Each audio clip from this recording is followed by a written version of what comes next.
Hey guys, Sean here. We got Natalie Hodson back again. I love this girl. Today she's going to talk about what it was like to have $170,000 worth of debt and the power of the side hustle. Let's jump in. Welcome to Digital Genius Radio, the #1 podcast focused on guiding you to becoming a certified digital genius. We believe you can have it all by mastering social media paid advertising.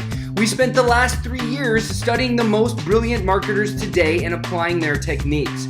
We've broken free of the 9-to-5 and successfully built a 7-figure online certification platform. From working with hundreds of clients, we found that most are overwhelmed or scared to actually dive into paid advertising.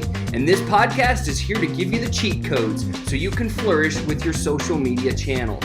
Join us and follow along as we continue to learn, apply, and share proven strategies, as well as give you the insights on how to win online with social media paid advertising.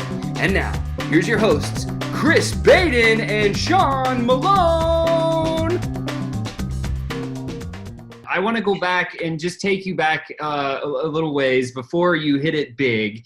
I know that you're a big fan and even have spoken on a lot of stages with Dave Ramsey and like getting out of debt and the snowballing and the thing that he does. And I wanted to just have you talk a little bit about the side hustle when you were coming up. And I remember you mentioned something. I was listening to something about you and it was talking about like how you had this side hustle. And I wanted to ask you, like, how did you feel when you took on all these other jobs and side gigs to like start paying down your debt, even though you had a college degree? Like, did you get ridiculed from your family? Like, what was the hardest thing that you faced during that time?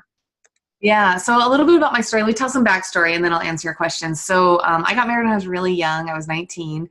And I grew up in a super poor family. So did my ex, as his mom was like a drug addict and stuff. And so we both believed that at that time, our mindset was that our only way out of this, to break the cycle, is through education. And so he got accepted to all the Ivy League schools for grad school, Harvard. So he's really smart. And we were like, well, we're going to do whatever we can to make that happen. And so when he ended up going to Carnegie Mellon Tepper School of Business, which at that point was ranked #2 in the country.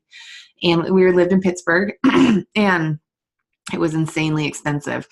And I think we figured the math out one time. We were taking out $1,000 every 4 days in student loans. Isn't that insane? And so by the time we graduated, we were $170,000 in student loan debt between both.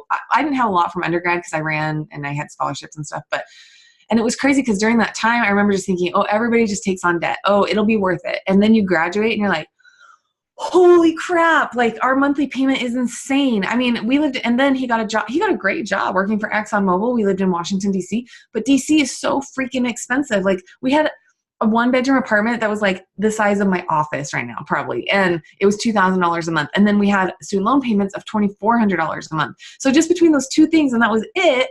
It was like, we didn't have a lot of we didn't have a lot of extra cash. And so, that's when I was like, I remember my son was 2 months old and my ex-husband sat me down and he's like, you're going to have to go get a job. And I had my bachelor's degree in history. And I had been working sales, making good money, but I wanted to stay at home with my little boy. And the thought of putting him in daycare, I was a first time mom. Like now I'm like, okay, we can get sitters. But like that first time, it like crushed me. And so, I was like, no, okay, let me figure this out. Let me see what I can do. So I started babysitting. So I babysat another little boy. We got $1,000 a month babysitting. I mowed lawns. Isn't that crazy? So I remember having Lincoln on my back in like a carrier and like mowing lawns and stuff. And we lived on the teeniest, tiniest budget ever, like ever, ever, ever. I remember one time just like daydreaming about the day that I could go to the grocery store and buy any produce I wanted. Like it didn't matter if it was on sale or if it was like in the clearance section. Like I remember that being my dream. Like if I can just go to the store and buy whatever fruits and vegetables I want, And then I started selling Scentsy, which is it's a direct sales company. And I remember thinking, okay, so I sat down and my ex-husband made me present to him like I was presenting to a board of directors. I remember this. So every quarter I would sit down and show him like all of our financials and like projections. And I was like, hey, give me 6 months. I think I can do this. And I had never done direct sales or anything before. And I started to realize pretty quickly that in that business, the way to make money is by building a downline, not by necessarily focusing on your sales, at least in their business model. And so I just got super motivated to connect with as many women as I can to get them to join my team. And I did. I built a downline of 5,000 people and was doing really good. And then I ended up fast forward like 2 years, and I was just burned out of wax and warmers. I was like, I loved women. I loved working with women, but I just didn't care that much about like my house smelling nice. And so, and that's when I wanted to get more into the fitness stuff. So I actually worked out a deal where I sold my downline to one of my other directors for like a 6-figure amount. But that even was a crazy story too, because the owners of Sensi wouldn't allow it to happen. They were afraid if I did that there was going to be mutiny inside Sensi. They were going to say, oh, one of the highest, because I was in their highest leadership position, she's leaving, Sensi's going down. You know how like there's always drama whenever there's change.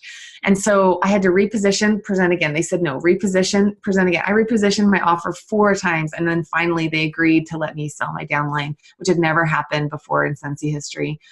And so I did that, and then that's when I started my fitness brand. But during that whole time, it was hard. Like, it was really freaking hard. And I'm not even saying that the way we did it is always the best. Like, probably my marriage sacrificed because of it. I've learned from there that it's important to take some time for yourself. Like, your business is important and getting out of debt is important, but so are your relationships. And, but yeah, during that time, I mean, we hustled, and I think it's really important to track, right? So just like in fitness, I tell people, if you're not seeing a change, like, I don't recommend tracking every single bite you put in your mouth every single time, but tracking your calories can be a great tool to see like, oh crap, I didn't even realize that I had a handful of goldfish here, and I finished my kids' peanut butter and jelly here, and all these little licks, bites, and tastes, I call them LBTs, are adding an extra 500 calories a day. That's why I'm not losing weight, right? It's just like with finance and running a business, you need to stay on a budget, and getting out of debt, you need to stay on a budget. And it's like keeping track of where you're at with your numbers is one of like, everything I do in my business is data-driven decision-making, everything. That's how we can run Facebook ads, because we know what our average customer, we know how much our customer is going to cost. We know the lifetime value of our customer. So I know exactly the dollar amount I'm willing to spend to acquire a customer because I know all the numbers. So knowing your numbers in personal and professional, I think is so important. And then, yeah, I was a speaker on the Dave Ramsey team. That's a crazy story too, which I can talk. I have so many things I could talk to you guys about, but I Dream 100 him, and I don't know if you're familiar with that phrase, but basically, so when I get excited about something, I geek out, and I listen to he has 3-hour podcasts every day. I listen to all 3 hours every day. Like when I was running, I had his podcast in. When I was gardening, I had his podcast in. When I was cooking dinner, I had his podcast in. And I would fast forward through the commercials, so it wasn't like the full 3 hours. And so then I just would share posts and tag him. And one day they responded, and they were like, hey, we love your message. And his daughter, Rachel, has a vlog. And they were like, we think that you would resonate with her audience. Can we fly out to Nashville and film some vlogs? And I was like, yes, absolutely. And so I went out there, and to date, other than her announcing her pregnancy, that was the highest viewed vlog she'd ever done. And I just thought it was a great experience. I got to meet Dave Ramsey. It was super cool. We'd used his program to pay. Oh, I forgot the part of the story where he said, when I sold my Sensi downline, we just used all that to wipe off of our student loan debt. So I still to this day live debt free, and it's like the best feeling in the whole world. Awesome. But yeah, so then about 6 months later, I just got a random phone call from them, and they said, you responded so well to our audience. We want to see if you'd like to be a speaker on our tour team at their women's business boutique, talking about fear of failure. And so I did, and that was a really amazing experience and opportunity. So, yeah. That's sick. Thank you for sharing that story. I think that's awesome. Thanks for listening to Digital Genius Radio. We'd love it if you could share our podcast with 3 others that you think could get some value from it. Don't forget to like and subscribe to our channel. And remember, hit that notifications button so we can alert you for each new episode that comes out. You're on your way. You've gained knowledge and you've gotten smarter. You're becoming a certified digital genius. To continue on the right path, go to challenge.digitalgeniusradio.com and prove you have what it takes. Again, that's challenge.digitalgeniusradio.com. Enter your name and email and get started becoming a master of your own destiny.